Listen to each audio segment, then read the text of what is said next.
The blizzard had buried the old church for over 40 years, but at exactly midnight, Elias Mercer heard its bell ringing beneath 12 feet of snow. His German shepherd, Ghost, froze in the storm, ears locked on something under the ice. When Elias dug through the frozen drift, he uncovered stained glass glowing faintly in the dark. Inside the abandoned church, the air felt warm, like someone had just left. Then Ghost began barking at the altar. Beneath it, Elias found a hidden room filled with names of children saved during a deadly winter storm in 1968. One name made his blood run cold. It was his mother's. Some places are not abandoned by people.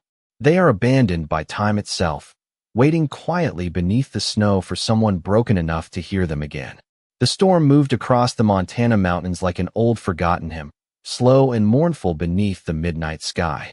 Snow drifted endlessly through the pine forest, wrapping the world in silence, so deep it almost felt sacred. The narrow mountain road had disappeared hours ago beneath nearly 4 feet of fresh powder. But Elias Mercer kept driving anyway, his battered Ford pickup groaning against the cold like an old soldier refusing to surrender. The heater barely worked. Thin streams of warm air escaped the vents in weak, uneven breaths, carrying the faint smell of rust and dust through the cab. Beside him sat Ghost, the 6-year-old German shepherd who had followed him through nearly every dark chapter of the last decade. The dog's thick silver and black coat shimmered faintly beneath the dashboard light, snowflakes melting slowly across his back whenever the truck rattled too hard and loose wind slipped through the worn door seals. Ghost had been restless for the last 20 miles. His ears twitched constantly toward the forest beyond the headlights, amber eyes fixed on something Elias could not see. That alone was enough to unsettle him. Ghost did not scare easily.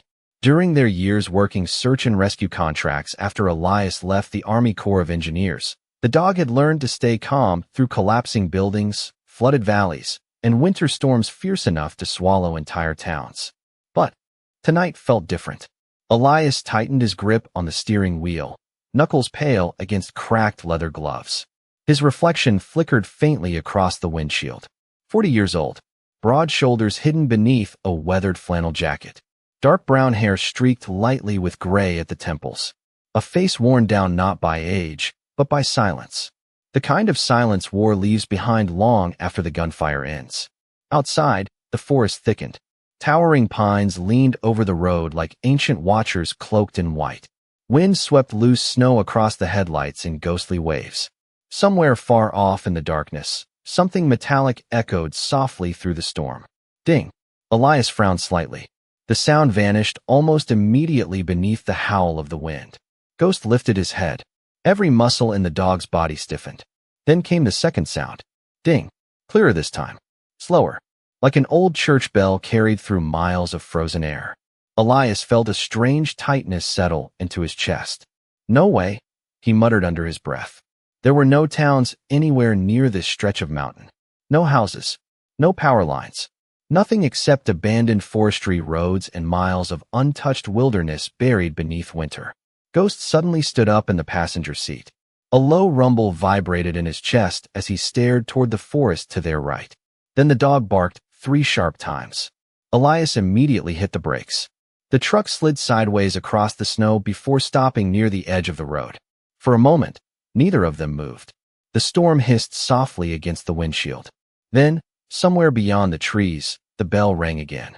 Slow, hollow, ancient.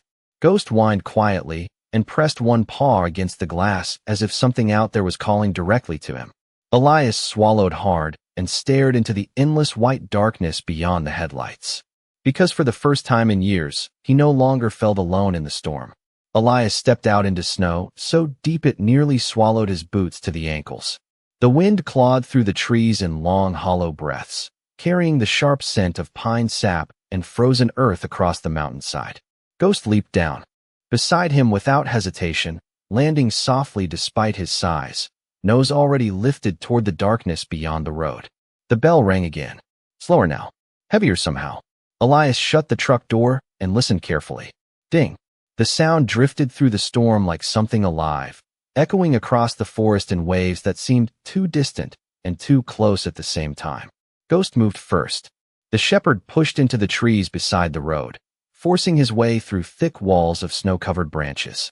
Elias grabbed the flashlight from behind the truck seat and followed, boots crunching through layers of untouched powder. Snowflakes swirled through the beam of light like ash floating through black water. The deeper they moved into the forest, the stranger the silence became. The wind softened beneath the towering pines. The storm no longer sounded violent here. It sounded muffled, as though the mountain itself were holding its breath. Elias could feel it settling over his shoulders, pressing gently against old memories he spent years trying to outrun. Afghanistan had taught him how silence could change shape. Sometimes it warned you. Sometimes it mourned. Sometimes it waited. Ghost suddenly stopped near a clearing hidden behind a ridge of frozen stone. His ears stood rigid. His body froze completely, still beneath the falling snow. Elias stepped beside him and raised the flashlight. At first, he thought he was looking at another drift buried beneath the storm. Then the beam caught something beneath the white surface. Colored glass. Red, blue, gold. His breath caught in his throat. Half buried beneath nearly 15 feet of snow stood the top portion of a massive stained glass window. Ice clung to the edges like crystal veins. A rusted iron cross rose above it, barely visible through the blowing snow. Elias slowly turned the flashlight upward. A bell tower emerged from the darkness. Old stone walls curved beneath the drifts, swallowed almost entirely by winter. The church looked less abandoned than entombed, as though the mountain had hidden it away decades ago and forgotten where it placed it. Ghost let out a soft whine and walked toward the tower. Snow groaned, faintly beneath his paws. Elias followed carefully, his pulse slowing into the old measured rhythm he used whenever something felt wrong or important. The front entrance was completely buried, but one narrow section near the side of the building had partially collapsed inward beneath the weight of the storm. Through the opening, faint darkness stretched into the structure beyond. Elias swept the flashlight across the stonework. Frost covered everything. Yet strangely, there were no animal tracks anywhere near the church. No birds. No deer. Nothing. Only the sound of the bell. Ding. This time the vibration traveled directly through the stone beneath his boots. Ghost immediately barked once and pawed at the snow near the opening. Elias crouched beside him and brushed away a layer of ice with his glove. His fingers touched weathered wood beneath the drift. A door. The shepherd stared into the darkness beyond the cracked entrance, amber eyes fixed and unblinking. Then Elias noticed something that made the cold tighten around his chest. Faint warmth drifted from inside the church, carrying with it the soft scent of melted candle wax and cedar smoke, as though someone had been waiting inside for a very long time. Elias pulled the warped wooden door open with both hands, the frozen hinges groaning softly through the stillness like something waking from a long sleep. A breath of warm air drifted outward immediately, carrying the scent of cedar, old paper, and melted candle wax into the storm. Ghost stepped inside first. The shepherd moved slowly across the stone floor, nails clicking faintly against the frozen surface as snow swirled behind him through the open doorway. Elias followed carefully, flashlight trembling slightly in his hand, though he told himself it was only from the cold. The beam swept across rows of wooden pews buried beneath dust and frost. Long strands of cobwebs hung from the ceiling beams like silver threads caught in moonlight. Broken stained glass scattered colored reflections across the floor where snow had pushed through cracks in the walls. Yet despite the decay, the church did not feel abandoned. It felt paused, as though time itself had stopped breathing inside these walls decades ago and never started again. The flashlight settled on the altar at the far end of the sanctuary. A single candle stood there, its flame burning low and steady. Elias froze. The wick was fresh. Melted wax still glistened along the brass holder. Someone had lit it recently. Ghost stared toward the altar without moving. His ears tilted forward. A low sound rolled quietly in his chest. Not fear exactly, but concentration. Elias slowly approached the front of the church, boots echoing softly across the stone floor. The silence inside the building carried a strange weight to it. Outside, the storm continued clawing through the mountains. Yet in here, the world felt distant and softened, wrapped beneath layers of old prayer and forgotten memory. He reached the altar and swept the flashlight across its surface. An open Bible rested there beneath a layer of dust so thin it looked recently disturbed.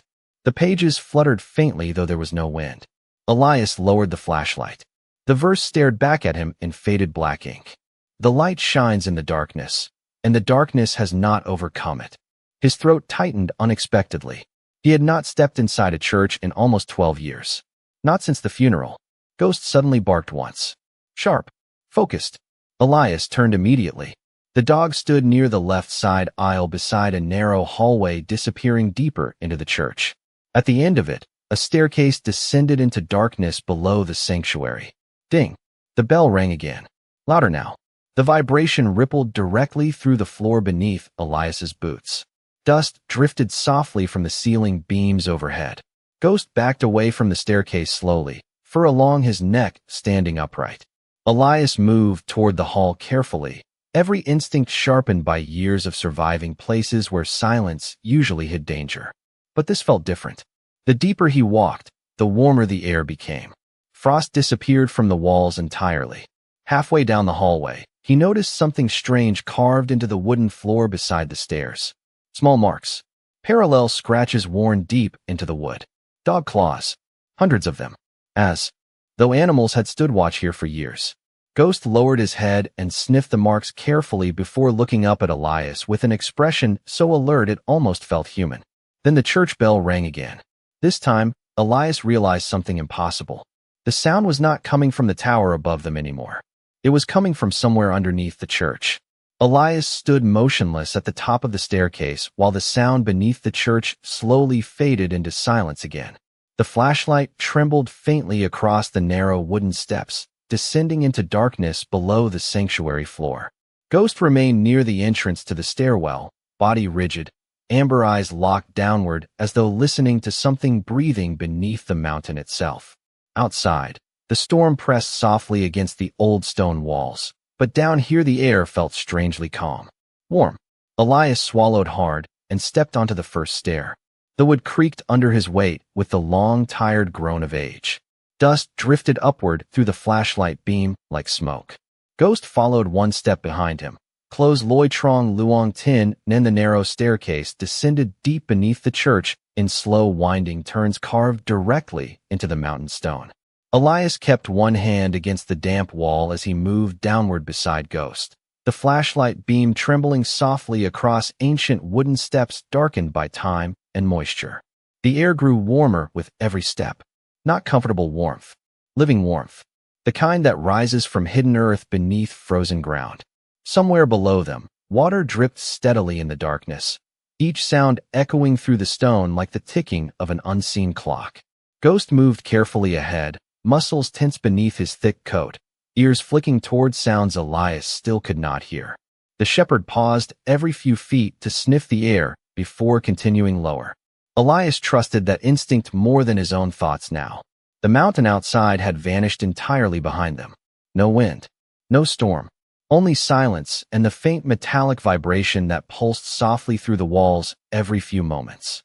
Ding! The bell rang again, deeper this time, almost mournful beneath. The stone. Elias felt the vibration travel through his chest. The staircase finally opened into a massive underground chamber hidden beneath the church foundation. Elias stopped cold at the sight of it. Rows of old cots lined the cavern walls beneath faded wool blankets. Shelves packed with dusty canned food stretched into the shadows. Oil lanterns hung from iron hooks overhead beside rusted ventilation pipes disappearing into the ceiling rock. At the center of the chamber stood a long wooden table covered in maps, journals, and weathered photographs curled with age. The entire underground shelter looked frozen in time, preserved beneath the mountain like a secret the world had forgotten to bury completely. Ghost walked slowly through the room, nose brushing along the floorboards between the cots. His tail remained low, focused. Elias swept the flashlight across one wall and felt his breath catch. Hundreds of names had been written there in faded black paint. Men, women, children. Dates stretched beside them going back nearly 50 years. Most of the names had small crosses beside them. Some did not. Near the center of the wall, one sentence had been painted larger than the others. When the storm took the valley, the bell guided them home. Elias stared at the words as something heavy settled quietly inside him. He had heard stories once, years ago, from older men sitting outside hardware stores and gas stations in forgotten mountain towns. Stories about entire communities vanishing during the brutal winter storms of the late 1960s. Roads erased beneath avalanches. Families trapped for weeks without food or heat. Churches becoming shelters. Bells becoming lifelines in whiteout conditions where no one could see more than 3 feet ahead. But this place felt larger than a shelter. It felt sacred. Ghost suddenly stopped beside the far side of the chamber, near an old wooden desk tucked beneath the rock wall. The shepherd gave a low whine and nudged the chair gently with his nose. Elias approached slowly. A cassette recorder rested on the desk beside a stack of leather journals tied carefully with faded blue ribbon. Dust covered everything except the recorder itself. Someone had touched it recently. Elias reached forward carefully and pressed his fingers against the metal surface. Warm. Very warm. Before he could speak, the recorder crackled softly to life on its own. Static hissed through the chamber. Then a tired, elderly voice emerged from the darkness. If you are hearing this, the bell has called someone home again. The voice crackled through the underground chamber with the softness of someone speaking across decades instead of distance. Old static drifted between each word like snowfall against a distant window. My name is Father Benjamin Alder. The recording continued. If the bell still rings, then the mountain has not forgotten us. Elias stood frozen beside the desk, flashlight lowered slightly in his hand, while Ghost stared into the darkness behind the shelves as though listening to something moving far deeper within the church foundation. The elderly voice carried no fear, only exhaustion and peace woven together in the slow, careful rhythm of a man who had accepted time long before it accepted him back. The winter of 1968 buried the valley in less than 2 days, Father Alder said softly. Roads vanished. Homes disappeared beneath 30 feet of snow. Families wandered blind through storms so loud they could not hear their own prayers. Elias glanced toward the wall of names again. Suddenly the chamber no longer looked abandoned. It looked preserved, protected somehow. The recorder hissed gently before continuing. We rang the bell every night at midnight so the lost could follow the sound through the mountains. Some arrived frozen. Some arrived starving. But they arrived. Ghost moved away from the desk and slowly approached the far side of the chamber, where a narrow tunnel disappeared into darkness beyond the shelter walls. His nails clicked softly against the stone floor. Elias noticed the dog's posture immediately. Alert. Drawn forward by instinct. The same posture Ghost used whenever he sensed trapped survivors during rescue operations years ago. There was one child, Father Alder continued. A little girl no older than 6. We found her wandering alone during the storm, beside the river road. She carried nothing except a small silver locket and would not stop asking for her mother. Elias felt something tighten quietly in his chest. The old tape crackled louder for a moment. Her name was Claire Mercer. The flashlight nearly slipped from Elias's hand. The chamber fell completely silent except for the low mechanical hum hidden somewhere beneath the floor. He stared at the recorder without breathing. Mercer. His mother's name. He had not heard it spoken aloud in years. Not since the nursing home called 3 winters ago to tell him her heart had finally given out during a snowstorm, strangely enough. Ghost turned immediately toward Elias, ears lowering slightly as though sensing the shift inside him. The recorder continued. We kept Claire alive here for 11 days until rescue teams reached the valley. She used to sit beside the bell rope every night and say the sound felt warmer than fear. Elias closed his eyes briefly. Memories flickered through him like distant lantern light. His mother humming quietly while cooking soup during winter storms. The silver locket she always wore beneath her sweater. The way she once told him, when he was very young, that bells carried prayers farther than people ever could. He never understood what she meant. Until now. The tape hissed again before Father Alder spoke once more, his voice weaker this time. If Claire ever returns here one day, tell her the mountain kept its promise. The recording suddenly stopped. Silence settled heavily across the chamber. Elias swallowed hard and looked down at the journals tied beside the recorder. His hands moved slowly as he untied the faded ribbon and opened the top leather book. Inside were dozens of names written carefully in black ink beside weather reports, rescue routes, and hand-drawn maps of the valley. Then halfway down one fragile yellowed page, Elias found a familiar line written in smaller handwriting beneath the date January 17th, 1968. Claire Mercer survived the storm tonight because the bell would not stop ringing. For a long moment Elias could not move. The journal rested open in his trembling hands while the underground chamber hummed softly around him like a living memory buried beneath the mountain. Ghost stepped closer and pressed his shoulder gently against Elias's leg, the shepherd's warmth grounding him against the strange ache rising inside his chest. Elias stared at his mother's name again. Claire Mercer. The ink had faded slightly with time, yet the handwriting carried an unmistakable care to it, as though the man who wrote it understood how fragile a human life could become beneath winter skies. Elias slowly sat down beside the wooden desk, his boots scraping softly against the stone floor. The lantern light overhead flickered faintly, though there was no wind underground. He opened the journal further. More entries filled the pages. Weather reports, rescue counts, supplies running low, families arriving through the storm, half frozen and terrified. Yet scattered between the practical notes were smaller observations written in Father Alder's careful hand. Claire smiled tonight after hearing the bell. The little girl says the church feels warmer when the snow falls hardest. She keeps asking if the mountain can hear prayers. Elias swallowed hard. His mother had never spoken about this place. Not once. But suddenly pieces of her life began settling together inside his mind like snow falling across forgotten tracks. Her fear of heavy storms. The old silver locket she never removed.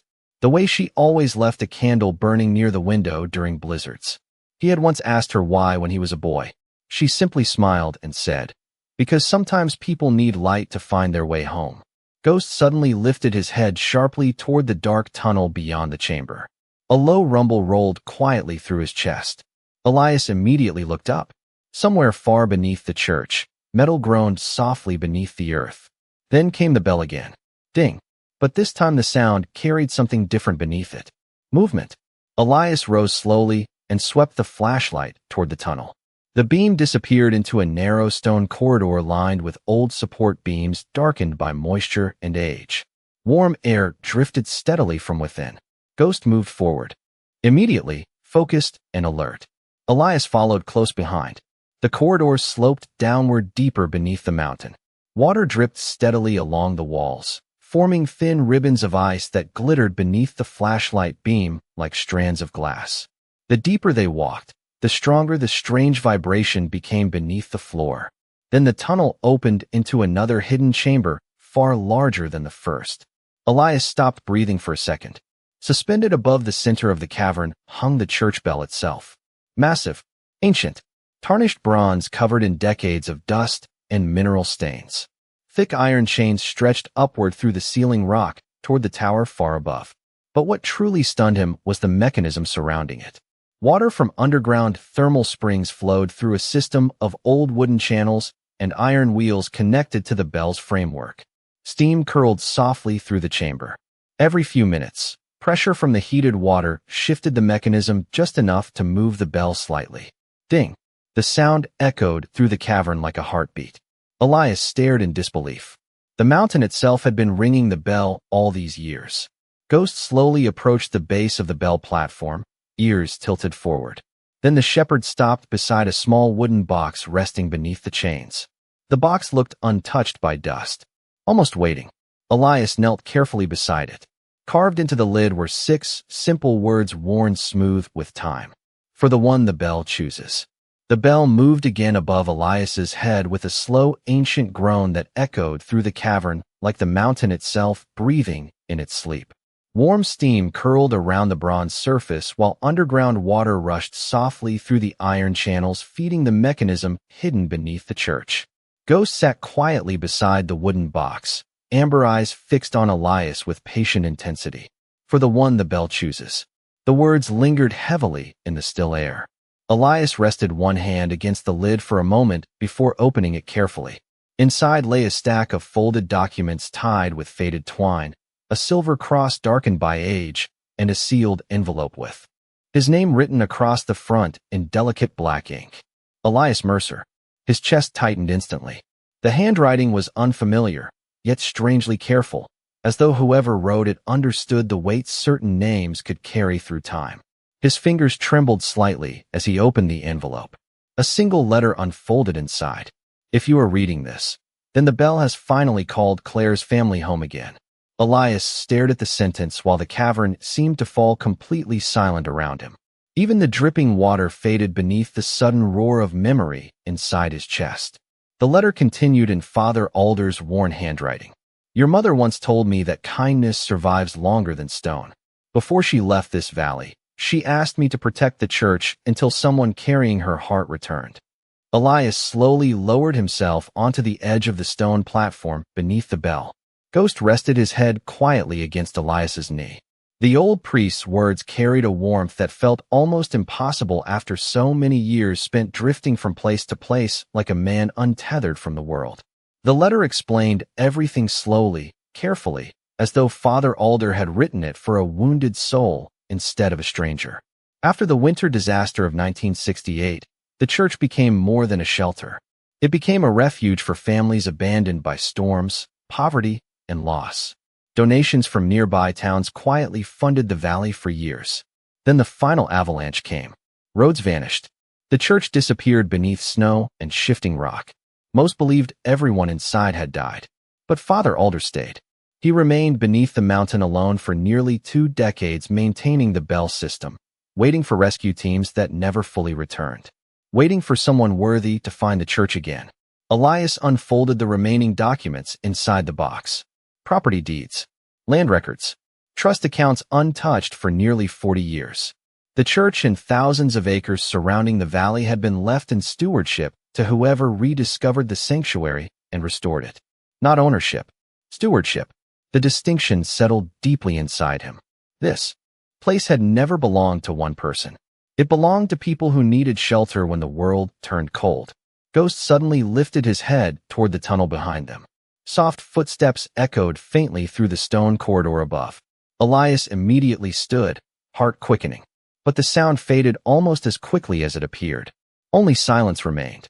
Then the bell rang once more.